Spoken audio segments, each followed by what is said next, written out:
BJP ರಾಷ್ಟ್ರೀಯ ಅಧ್ಯಕ್ಷರ ಆಯ್ಕೆಗೆ ನಾನಾ ಕಸರತ್ ನಡೀತಾ ಇದೆ. ಬದಲಾವಣೆ ಪರ್ವಕ್ಕೆ ನಾಂದಿ ಹಾಡುತ್ತಾ ಹಾಗಾದ್ರೆ ಕೇಸರಿ ಪಡಿ ಏನಾದರೂ ಮೇಜರ್ ಆಗಿರುವಂತಹ ಬದಲಾವಣೆಗಳಾಗುತ್ತಾ ಬಿಜೆಪಿಯಲ್ಲಿ? ಯಾರು ಊಹಿಸದ ಕೆಲವೊಂದಿಷ್ಟು ಬೆಳವಣಿಗೆಗಳಾಗಬಹುದು ಅಂತ ಹೇಳಲಾಗ್ತಿದೆ. ಪಕ್ಷದ ಅಧ್ಯಕ್ಷ ಸ್ಥಾನದ ಚುಕ್ಕಾಣಿಯನ್ನ ಹಿಡಿತಾರ ಹಾಗಾದ್ರೆ ಮಹಿಳಾ ಮಣಿ? ಯಾಕೆಂದ್ರೆ ಈಗ ಮೊದಲ ಬಾರಿಗೆ ಮಹಿಳೆಯರಿಗೆ ಜವಾಬ್ದಾರಿ ಕೊಡುತ್ತಾ ಬಿಜೆಪಿ ಅನ್ನುವಂತಹ ಚರ್ಚೆ ಪಕ್ಷದಲ್ಲಿ ನಡೀತಾ ಇದೆ.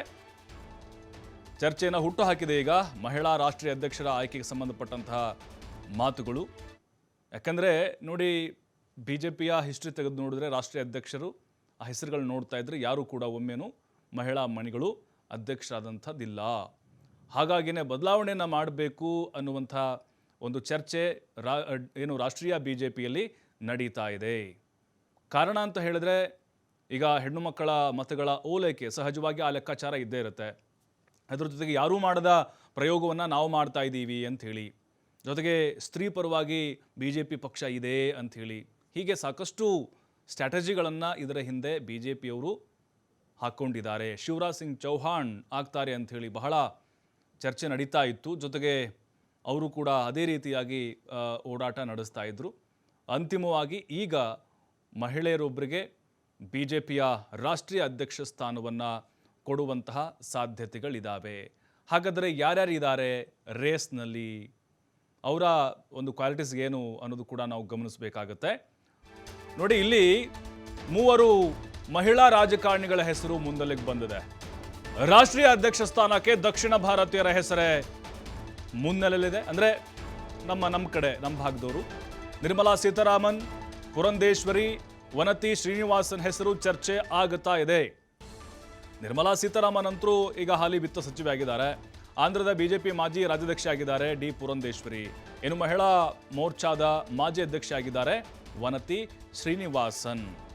ನೋಡಿ, ಈ 3ರಲ್ಲಿ ಯಾರಿಗಾದ್ರೂ ಒಬ್ಬರಿಗೆ ಅಧ್ಯಕ್ಷರನ್ನಾಗಿ ಮಾಡಬೇಕು ಅನ್ನುವಂಥ ಚರ್ಚೆ ನಡೀತಾ ಇದೆ. ನೋಡಿ, ಪುರಂದೇಶ್ವರಿ ಅವರು ನೋಡ್ತಾ ಇದ್ದೀವಿ, ಮಧ್ಯಭಾಗದಲ್ಲಿ ನಿರ್ಮಲಾ ಸೀತಾರಾಮನ್, ಆಮೇಲೆ ವಸತಿ ಶ್ರೀನಿವಾಸನ್ ಅವರು. ಈ 3ರಲ್ಲಿ ಒಬ್ಬರಿಗೆ ಅವಕಾಶವನ್ನು ಕೊಟ್ಬಿಟ್ರೆ ದಕ್ಷಿಣ ಭಾರತದ ಮೇಲೆ ಬಿ ಜೆ ಪಿ ಹಿಡಿತವನ್ನು ಸಾಧಿಸ್ಬೋದು ಅಂಥೇಳಿ. ಇದರ ಹಿಂದೆ ಲೆಕ್ಕಾಚಾರಗಳು ಖಂಡಿತವಾಗ್ಲೂ ಇದ್ದಾವೆ. ಅಂದರೆ ದಕ್ಷಿಣ ಭಾರತದಲ್ಲಿ ಬಿ ಜೆ ಪಿ ಅಷ್ಟೊಂದು ಪ್ರಬಲವಾಗಿಲ್ಲ. ಕರ್ನಾಟಕ ಹೊರತುಪಡಿಸಿದ್ರೆ ತಮಿಳುನಾಡು, ಆಂಧ್ರ, ಕೇರಳ ಎಲ್ಲಿಲ್ಲ. ಹಾಗಾನೇ ಜಾಸ್ತಿ ಸೀಟನ್ನು ಗೆಲ್ಲಬೇಕು ಮತ್ತು ಸಂಘಟನೆಯನ್ನು ಮಾಡಬೇಕು, ಅದರಲ್ಲೂ ಮಹಿಳೆಗೆ ಅವಕಾಶವನ್ನು ಕೊಟ್ಬಿಟ್ರೆ ಆ ಮಹಿಳೆಯರ ವೋಟ್ ಬ್ಯಾಂಕನ್ನು ಕೂಡ ಪಡೆದುಕೊಳ್ಳಲಿಕ್ಕೆ ಸಾಧ್ಯ ಆಗುತ್ತೆ ಅನ್ನುವಂಥ ತಂತ್ರಗಾರಿಕೆ ರಾಷ್ಟ್ರೀಯ ನಾಯಕರದ್ದಾಗಿದೆ. ನಿರ್ಮಲಾ ಸೀತಾರಾಮನ್ ಸದ್ಯಕ್ಕೆ ಕೇಂದ್ರ ಸಚಿವೆ ಆಗಿದ್ದಾರೆ. ಬಟ್ ಇದನ್ನು ಅವ್ರಿಗೆ ಬ್ಯಾಲೆನ್ಸ್ ಮಾಡೋದು ಕಷ್ಟ ಆಗಬಹುದು. ಹಾಗಾಗಿನೇ ಈಗ ಆಂಧ್ರದವರಿಗೆ ಮಣೆ ಹಾಕಬಹುದು. ಇತ್ತ ಮಹಿಳಾ ಅಧ್ಯಕ್ಷರ ನೇಮಕಕ್ಕೆ RSSನಿಂದಲೂ ಕೂಡ ಬೆಂಬಲ ಸಿಕ್ಕಿದೆ ಅಂತೆ. ಈಗಾಗಲೇ ಮುಕ್ತಾಯವಾಗಿದೆ ಹಾಲಿ ಅಧ್ಯಕ್ಷ JP ನಡ್ಡಾ ಅವರ ಕಾರ್ಯಾವಧಿ. ಜನವರಿ 2023ರಲ್ಲೇ ನಡ್ಡಾ ಅಧಿಕೃತ ಕಾರ್ಯಾವಧಿ ಮುಕ್ತಾಯ ಆಗಿದೆ.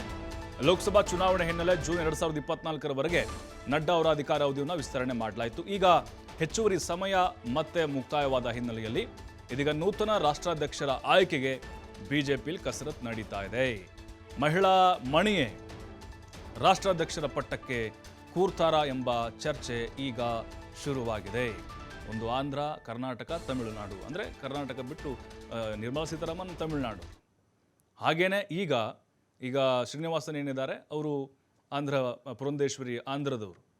ದಕ್ಷಿಣ ಭಾರತದ ಯಾವುದಾದ್ರೂ ಒಬ್ಬರಿಗೆ ಮಹಿಳಾ ಮನೆಗೆ ಅವಕಾಶವನ್ನು ಕೊಟ್ಟರೆ ಭವಿಷ್ಯದ ದೃಷ್ಟಿಯಿಂದ ಬಿ ಜೆ ಪಿಗೆ ಅನುಕೂಲ ಆಗುತ್ತೆ ಅನ್ನುವಂತಹ ಲೆಕ್ಕಾಚಾರಗಳನ್ನು ಈಗ ಬಿ ಜೆ ಪಿಯ ಹೈಕಮಾಂಡ್ ಹಾಕ್ಕೊಳ್ತಾ ಇದೆ.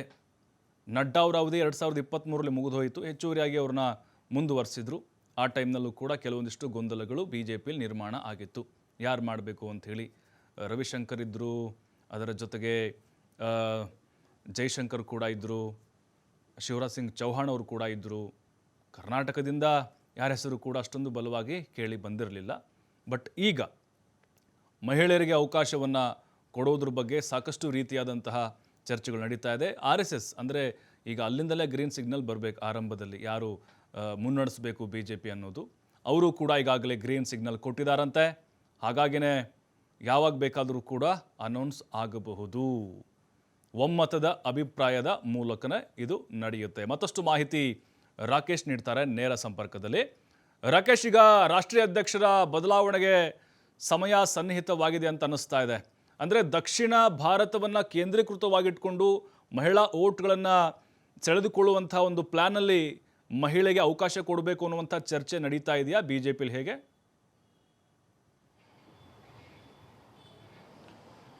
ಪ್ರಭು, ಬಿಜೆಪಿ ವಲಯದಲ್ಲಿ ಈಗ ಬದಲಾವಣೆ ಪರ್ವ ಆರಂಭ ಆಗಿದೆ ಅಂತಲೇ ಹೇಳಲಾಗ್ತಾ ಇದೆ. ಪ್ರತಿ ಹಂತದಲ್ಲೂ ಕೂಡ ಹೊಸತನವನ್ನು ಕೊಡುವ ಪ್ರಯತ್ನವನ್ನು ರಾಷ್ಟ್ರೀಯ ಬಿಜೆಪಿ ಮಾಡ್ತಾ ಇದೆ. ಈಗ ತನ್ನ ನೂತನ ರಾಜ್ಯಾಧ್ಯಕ್ಷರ ಆಯ್ಕೆ ವಿಚಾರದಲ್ಲೂ ಕೂಡ ಇಂಥದ್ದೊಂದು ಬದಲಾವಣೆಯನ್ನು ಪಕ್ಷ ಮಾಡ್ಬೋದು ಅನ್ನುವಂಥ ನಿರೀಕ್ಷೆಯನ್ನು ಮಾಡಲಾಗ್ತಾ ಇದೆ. ಈ ಸಂಬಂಧಪಟ್ಟ ಹಾಗೆ ಚರ್ಚೆಗಳು ಕೂಡ ನಡೀತಾ ಇದೆ. ಈಗಾಗಲೇ ರಾಷ್ಟ್ರೀಯ ಅಧ್ಯಕ್ಷರ ನೇಮಕಕ್ಕೆ ಪೂರಕವಾಗಿರುವಂತೆ ಇನ್ನು 3 ರಾಜ್ಯಗಳನ್ನು ಹೊರತುಪಡಿಸಿ ಸಂಘಟನಾತ್ಮಕವಾಗಿ ಉಳಿದಿರುವಂಥ ತನ್ನೆಲ್ಲ ಜಿಲ್ಲೆಗಳನ್ನು ಬಿಜೆಪಿ ರಾಜ್ಯಾಧ್ಯಕ್ಷರ ನೇಮಕ ಮಾಡಿ ಮುಗಿಸಿಕೊಂಡಿದೆ. ಇವರೆಲ್ಲರೂ ಸೇರಿ ಮುಂದಿನ ಚುನಾವಣಾ ಪ್ರಕ್ರಿಯೆಯಲ್ಲಿ ತಮ್ಮ ರಾಷ್ಟ್ರೀಯ ಅಧ್ಯಕ್ಷರನ್ನು ಆಯ್ಕೆ ಮಾಡಲಿದ್ದಾರೆ. ಇಂತಹ ಸನ್ನಿವೇಶದ ಸಂದರ್ಭದಲ್ಲಿ ಪಕ್ಷದ ಪ್ರಮುಖ ವಲಯದಿಂದ ಒಂದು ಮಾತು ಕೇಳಿ ಬರ್ತಾ ಇದೆ. ಅದು ಈ ಬಾರಿ ಪಕ್ಷದ ಜವಾಬ್ದಾರಿಯನ್ನು ಮಹಿಳೆಯರಿಗೆ ಕೊಡಬೇಕು ಅನ್ನುವಂಥ ನಿಟ್ಟಿನಲ್ಲಿ ಚರ್ಚೆ ನಡೀತಿದೆ ಅನ್ನುವಂಥದ್ದು. ಒಂದು ವೇಳೆ ಹಾಗೇನಾದರೂ ಆದಲ್ಲಿ ಇದೇ ಮೊದಲ ಬಾರಿಗೆ ರಾಷ್ಟ್ರೀಯ ಪಕ್ಷವೊಂದರನ್ನು ಮುನ್ನಡೆಸುವಂತಹ ಜವಾಬ್ದಾರಿ ಅದು ಬಿಜೆಪಿಯಲ್ಲಿ ಮೊದಲ ಬಾರಿ ಮಹಿಳೆಯರಿಗೆ ಸಿಗುವಂಥ ಸಾಧ್ಯತೆಗಳು ಕೂಡ ಹೆಚ್ಚಾಗಿದೆ. ಆ ನಿಟ್ಟಿನಲ್ಲಿ ಪ್ರಮುಖವಾಗಿ 3 ಹೆಸರುಗಳು ಕೇಳಿ ಬರ್ತಾ ಇದ್ದು, ಹಾಲಿ ವಿತ್ತ ಸಚಿವರಾಗಿರುವಂತಹ ನಿರ್ಮಲಾ ಸೀತಾರಾಮನ್, ಹಾಗೆ ಆಂಧ್ರ ಪ್ರದೇಶದ ಬಿಜೆಪಿ ನಾಯಕಿಯಾಗಿರುವ ಪುರಂದರೇಶ್ವರಿ ಮತ್ತು ತಮಿಳುನಾಡಿನ ಮತ್ತೋರ್ವ ಈಗ ಹಾಲಿ ಬಿಜೆಪಿಯ ರಾಷ್ಟ್ರೀಯ ಮಹಿಳಾ ಮೋರ್ಚಾದ ಅಧ್ಯಕ್ಷರಾಗಿರುವಂತಹ ಅವರನ್ನು ಕೂಡ ಪರಿಗಣನೆಗೆ ತೆಗೆದುಕೊಳ್ಳಲಾಗ್ತಾ ಇದೆ. ಈ 3 ಹೆಸರುಗಳು ಪ್ರಮುಖವಾಗಿ ಚರ್ಚೆಯಲ್ಲಿರೋದ್ರಿಂದಾಗಿ ಇವರಿಗೆ ಅವಕಾಶ ಕೊಡಬಹುದು ಅನ್ನುವಂಥ ಮಾತು ಕೂಡ ಕೇಳಿ ಬರ್ತಾ ಇದೆ. ಆದರೆ ಇದು ಎಷ್ಟರ ಮಟ್ಟಿಗೆ ನಿಜವಾಗುತ್ತೆ ಅನ್ನುವಂಥದ್ದು ಕೂಡ ಅಷ್ಟೇ ಪ್ರಶ್ನೆಯ ವಿಚಾರ. ಆದರೆ ಚರ್ಚೆಗೆ ಆಸ್ಪದ ನೀಡುವ ನಿಟ್ಟಿನಲ್ಲಿ ಈ ಬೆಳವಣಿಗೆಗಳಾಗಿದೆ. ಸೊ ಇಲ್ಲಿ ಇದನ್ನು ಗಮನಿಸುವುದಾದರೆ ಮೊದಲ ಬಾರಿಗೆ ಇಂತಹ ನಿರ್ಧಾರವನ್ನು ತೆಗೆದುಕೊಂಡರೆ ದಕ್ಷಿಣ ಭಾರತವನ್ನು ಕೇಂದ್ರವಾಗಿಟ್ಟುಕೊಂಡು ಬಿಜೆಪಿ ಇಂಥದ್ದೊಂದು ಯೋಚನೆಯನ್ನು ಮಾಡ್ತಾ ಇದೆ. ಮಹಿಳಾ ಸಶಸ್ತ್ರೀಕರಣದ ಬಲವಾಗಿ ಪಕ್ಷದಲ್ಲೂ ಕೂಡ ಆ ರೀತಿಯಾದಂಥ ಬದಲಾವಣೆಯನ್ನು ತರುವ ನಿಟ್ಟಿನಲ್ಲಿ ಅವಕಾಶವನ್ನು ಮಾಡಿಕೊಡ್ಬೋದು ಅನ್ನುವಂಥ ಮಾತು ಕೂಡ ಕೇಳಿಬರ್ತಾ ಇದೆ. ಆದರೆ ಇವೆಲ್ಲವೂ ಎಷ್ಟರ ಮಟ್ಟಿಗೆ ಕಾರ್ಯಸಾಧ್ಯವಾಗುತ್ತೆ ಅಥವಾ ವಾಸ್ತವದಲ್ಲಿ ನಿಜ ಅನ್ನಲಾಗುತ್ತೋ ಗೊತ್ತಾಗ್ತಾ ಇಲ್ಲ. ಆದರೆ ಚರ್ಚೆಯ ವಿಚಾರವಾಗಿ ನಡೀತಿರುವಂಥ ಬೆಳವಣಿಗೆಗಳಲ್ಲಿ ಈ 3 ಹೆಸರು ಪ್ರಮುಖವಾಗಲಿದೆ. ಒಂದು ವೇಳೆ ಇದಾಗಿದ್ದೇ ಆದಲ್ಲಿ ಬದಲಾವಣೆಯ ಹೊಸ ಪರ್ವವನ್ನು ಬಿಜೆಪಿ ಮಾಡಬಹುದು. ಪ್ರಭು, ಅಂದರೆ ರಾಕೇಶ್, ಈಗ ಶಿವರಾಜ್ ಸಿಂಗ್ ಚೌಹಾಣ್ ಬಹಳ ಓಡ್ತಾ ಇತ್ತು ಹೆಸರು, ಅವ್ರನ್ನ ಅಧ್ಯಕ್ಷರ ಮಾಡಬೇಕು ಅನ್ನುವಂಥ ನಿಟ್ಟಿನಲ್ಲಿ. ಅಂದರೆ ಈಗ ಮಹಿಳೆಯರ ಪರ ಒಲವು ತೋರಿಸಿದ್ದೇವೆ ನಾವು, ಸ್ತ್ರೀ ಪರವಾಗಿದ್ದೇವೆ ಅನ್ನುವಂಥ ಒಂದು ಸಂದೇಶ ಕೂಡ ಇರ್ಬೋದಲ್ವಾ ಅಂತೇಳಿ ಭವಿಷ್ಯದ ದೃಷ್ಟಿಯಿಂದ? ಪ್ರಭು, ಈಗ ಶಿವರಾಜ್ ಸಿಂಗ್ ಚೌಹಾಣ್ ಅವರ ಹೆಸರು ಕೂಡ ಈ ರೇಸ್ನಲ್ಲಿದೆ. ಆದರೆ ಇವರೇ ಹೀಗೆ ಅನ್ನುವಂಥದ್ದನ್ನ ಪರ್ಟಿಕ್ಯುಲರಾಗಿ ಹೇಳೋಕೆ ಆಗ್ತಾ ಇಲ್ಲ. ಪ್ರತಿ ಹಂತದಲ್ಲೂ ಕೂಡ ಚರ್ಚೆಗೆ ಬರುವಂಥ ಹೆಸರಿನ ವಿಚಾರದಲ್ಲಿ ಇದು ಕೂಡ ಆಗಬಹುದು ಅನ್ನುವಂಥ ನಿರೀಕ್ಷೆ ಇದೆ. ಸೊ ಆ ಮಟ್ಟಿನಲ್ಲಿ ಚರ್ಚೆಗೆ ಮುನ್ನೆಲೆಗೆ ಬಂದಿರುವಂಥ ಈ ಹೆಸರಿನಲ್ಲಿ ಇಂಥದ್ದೊಂದು ಬದಲಾವಣೆ ಸಾಧ್ಯತೆಗಳನ್ನು ಕೂಡ ಪಕ್ಷದ ವಲಯದಲ್ಲಿ ಮಾತುಕತೆ ನಡೀತಾ ಇದೆ. ಅಂತಿಮವಾಗಿ ಯಾರನ್ನು ರಾಜ್ಯಾಧ್ಯಕ್ಷರುಗಳು ತಮ್ಮ ಬಯಲಾದ ಪ್ರಕಾರದಲ್ಲಿ ಅಂತಿಮ ಮುದ್ರೆಯನ್ನು ಕೊಟ್ಟು ಒಪ್ಪಿಕೊಳ್ತಾರೋ ಆ ಬಳಿಕವಷ್ಟೇ ನಿಜವಾಗಿ ಯಾರಿಗೆ ಈ ಅದೃಷ್ಟ ಒಲಿತದೆ ಅನ್ನೋದನ್ನು ನೋಡಬೇಕಾಗುತ್ತೆ. ಪ್ರಭು, ಥ್ಯಾಂಕ್ ಯು ರಾಕೇಶ್, ತಮ್ಮೆಲ್ಲ ಮಾಹಿತಿಗಾಗಿ.